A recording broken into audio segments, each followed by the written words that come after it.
ทุกคนสบายดีตอนเช้าพี่น้องปู๊ทุกคนเบิ่งสะอ่อนผักกาดซ้อมกำลังเริ่มจอดอกเนาะพี่น้องโอ้ยงามดีเขียวทุ่มพวกนี่ตัวนี้ออกดอกเลยทุกคนนี่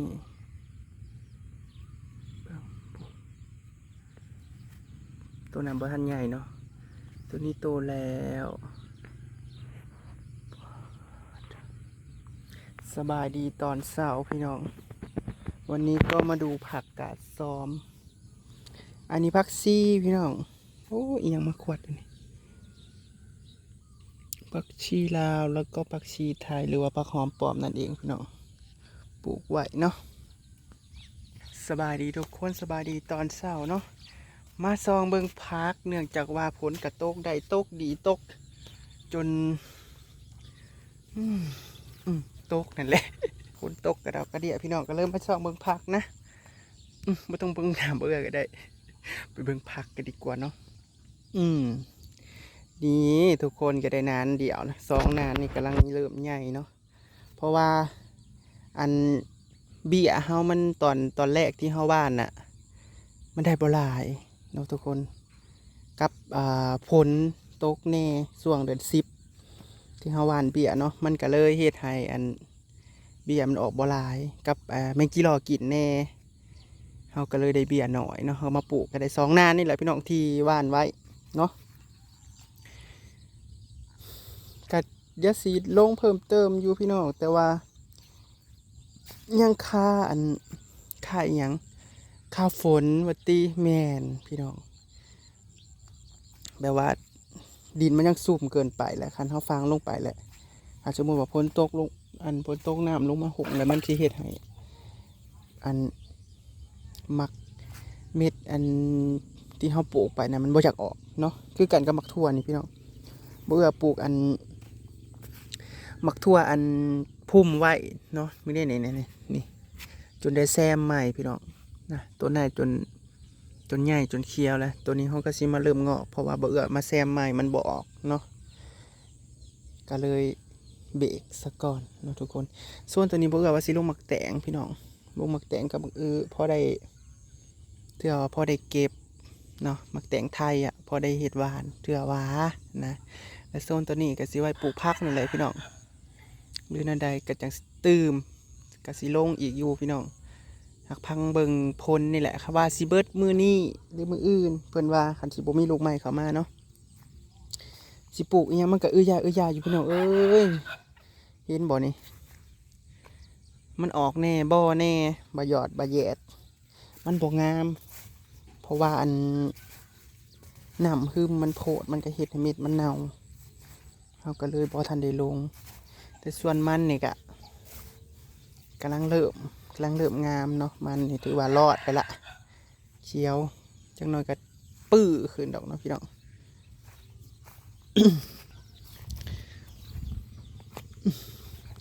นี่ปลูกมะเขือทุกคน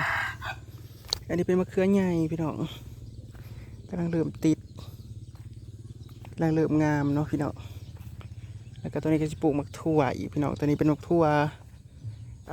มะถั่วเขียวตัวนี้ปูนออกแน่บ่แน่อีกเลยตัวนี้ก็จักเป็นเอียงเป็นน้ำเม็ดบ่ถั่วเม็ดซื้อมาก็ชื่อเป็นซองมาเดี๋ยวพี่น้องบ่ได้เก็บเอาในข้างเพราะว่าเอาในเก็บเอาในข้างมันบ่ดกมันบ่ดกมันบ่หมากยาวมีแต่ไปหาซื้อเอา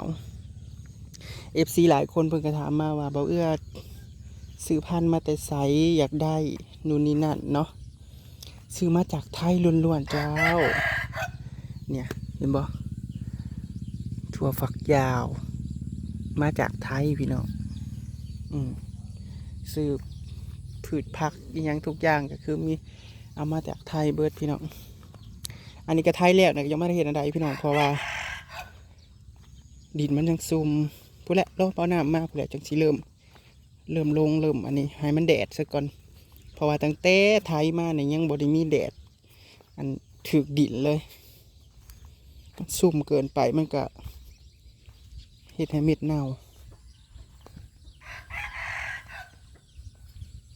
นี่ปลาก็กุบกับอยู่พี่น้อง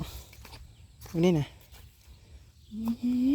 ตกแป๊บเดียวน้ำอ่างน้ำหงซุ่มเปียกอิเล่เป็นขี้ตมเป็ดปลูกยังมันก็สิงามปลูกอะไรก็ยังไม่ได้พี่น้องนี่เบี้ยผักของเฮา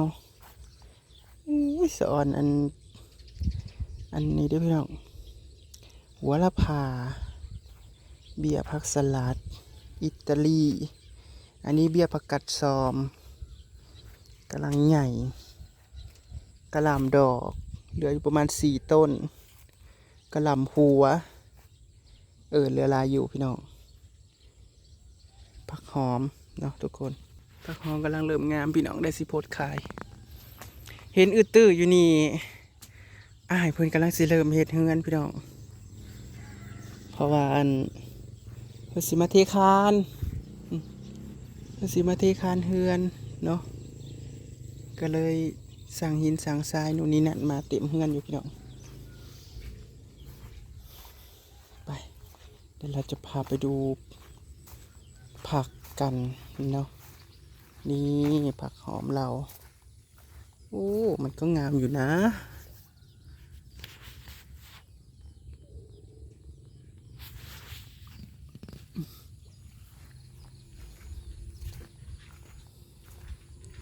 ดอกไม้คอยกำลังงามพี่น้อง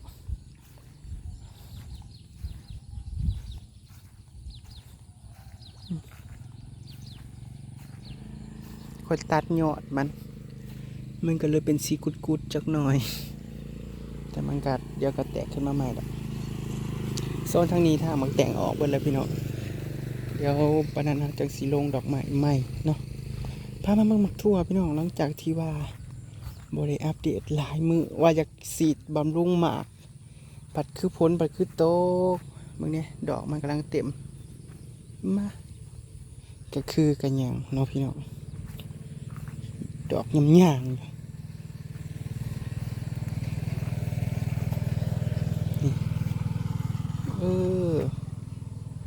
ไก่เลยเด้อไก่เลยเด้อพี่น้องไก่เลยเด้อนี่กำลังเป็นหนวด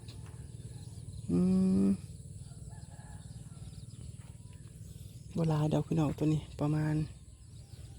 1 ซองเนาะกับตัวนี้ปลูกซ้อนไว้ ตัวนี้กำลังขึ้นข้างกำลังสัตว์กำลังงามตัวนี้ข้างก็บ่อยากอยู่ปานใด มันอยากล้มมันหนัก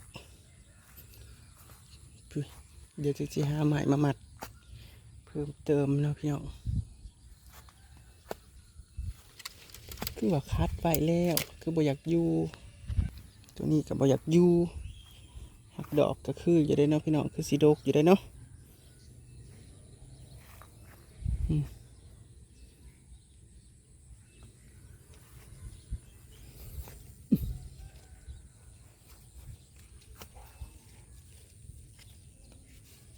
อันนี้ก็เป็นมะถั่วแหล่พี่น้องเป็นมะถั่วสีม่วงฟันยาวอันนี้ก็ทางหมดเลยเรือแต่เสียหยาบอนปลูกมักแตงนี่ก็ได้เรือแต่เสียหยา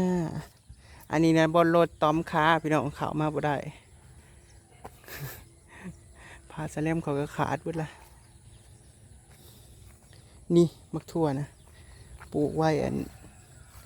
เหงาเดียวก็ได้กิน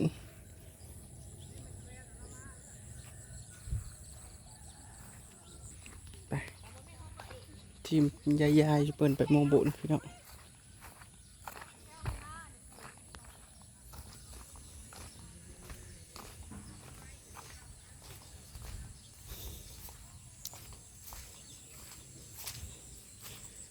โซนทางนี้ก็มีแต่ป่านี่แหละพี่น้องเลี้ยงปูเลี้ยงปลาเลี้ยงเป็ดเลี้ยงไก่เนาะ นี่หัวอาหารกินเต็มที่เลย ขายพี่น้องป่าก็ได้ถ้ามีผู้ซื้อโล150ส่งหอดเทือนถ้าเอาหลายโลบ่เอื้อกะลดราคาให้อยู่เนาะพี่น้องแต่ว่าคันโลเดียวก็คือ150เพราะว่าไปส่งเด้เอาบ่แม่นว่ามาเอาอยู่เฮือนเนาะพี่น้องว่าสิล้างบ่ไปซุ่มอ้ายผัดว่าอันไปเฮ็ดอยู่หม้องใหม่แล้วก็เลยโอเคเดี๋ยวบ่เอื้อก็สิไปซอยอ้ายแล้วพี่น้องให้สิมันแล้วซะก่อนจังสิโฮบกันมาทางนี้เฮ็ดเงินทางนี้ต่อเนาะคอยเฮ็ดไปผู้ละเล็กผู้ละหน่อยโอ้เป็ดเพิ่นเจ้าของเพิ่นยังบ่มาอยู่ทั้งเป็ดทั้งไก่นั่นพลมาอีกแล้วพี่น้องเอ้ยเมื่อยเด้เมื่อยน้ำพลเมื่อยอยากปลูกอิหยังกับซุ่มกับเปียกกับแฉะไม่ไหวนี่ใส่ละไก่น้อยข่อยนะไปไก่แท้ๆได้ไก่นี่โอ้เขาไปนอนแล้วหากินอิ่มแล้วเขาไปนอนในเลยไก่อันนั้นพี่น้องไก่กระดูกดำไปซื้อเขาเจาะมาแล้วก็เลยว่าอย่ามันหลักนี้อย่ามันไปทั้งไม้บัดสุขุสุคนเช้านี่กับบ่มีหยังมากมายดอกพาเลาะเบิงสวนผักเนาะหลังบ้านนิดหน่อยยังไม่เยอะทุกคนเดี๋ยวรอเบิงตัวนี้เพราะว่าเดี๋ยวเขาก็สิลงเต็มเนาะทุกคนตอนนี้กำลังว่านเบี้ยกับประมาณนั้นแหละยังเบี้ยยังบ่ทันใหญ่เทื่อกับรอฝนหยุดนั่นแหละเนาะพี่น้องก็คือสิเบิดในลูกนี่ละเบิดสุขุสุคนจากนั้นก็ขอบคุณทุกคนที่เข้ามารับชมคลิปบ่เอื้อตอนเช้าเนาะพี่น้องเนาะแล้วก็ติดตามคลิปหน้าเด้อทุกคนคลิปนี้ก็ไปแล้วนาก็สิเป็นมื้อยืดแน่เฮาก็ตื่น1 ข้าว 1 น้ำก็เป็ดก็ไก่